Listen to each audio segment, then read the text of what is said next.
Now, if there's one thing I consider a true waste of time, it's calls to abolish the IRS. I like the idea, don't get me wrong, but it's never going to happen.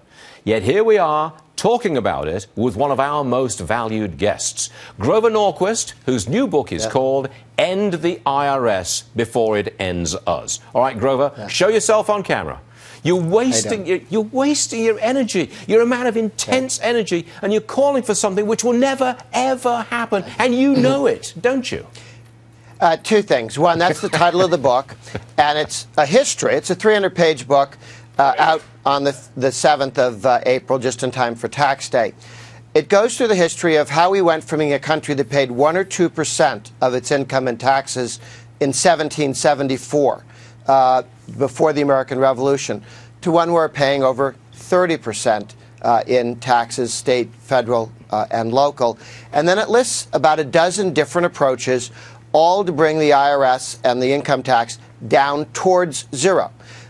Do you get there? I think it'll be an awfully long time.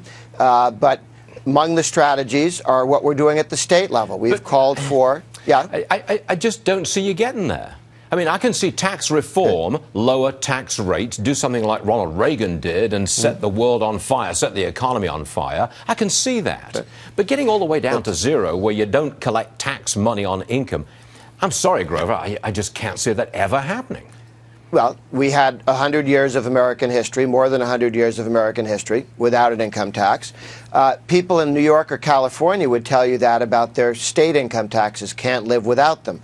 However, there are 7 states with no income taxes, 2 states with almost no income taxes, and 3 or 4 that are now committed to move towards zero.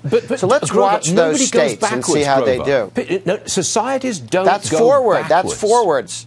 Lower taxes is forwards, not backwards. Yeah, but you're saying, only look, the government 100 years ago we collected 1 or 2%. There are X number of states which don't have an income tax. I got that.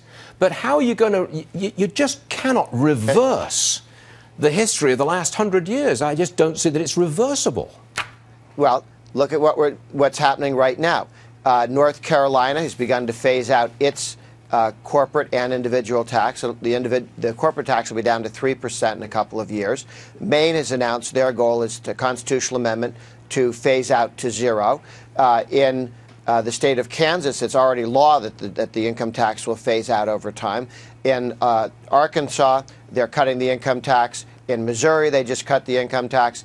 In Nebraska, they're cutting the income tax. You're talking about Arizona, which is looking to phase out its income tax. At the state level, we have quite a number of states that are on the march towards zero. And when they do it, states next to them are going to have to begin that march as well. The goal is to move towards zero. Okay. We won't get there Tuesday. Do you worry Maybe Thursday. that you will now be sidelined to the fringe because of your position? Not if you read the book. That's the headline of the book. If you read the book, it walks through exactly how you get towards lower taxes and how long it'll take, how long it took us to get to the present mess we're in. That didn't happen overnight. That took 200 years. All right.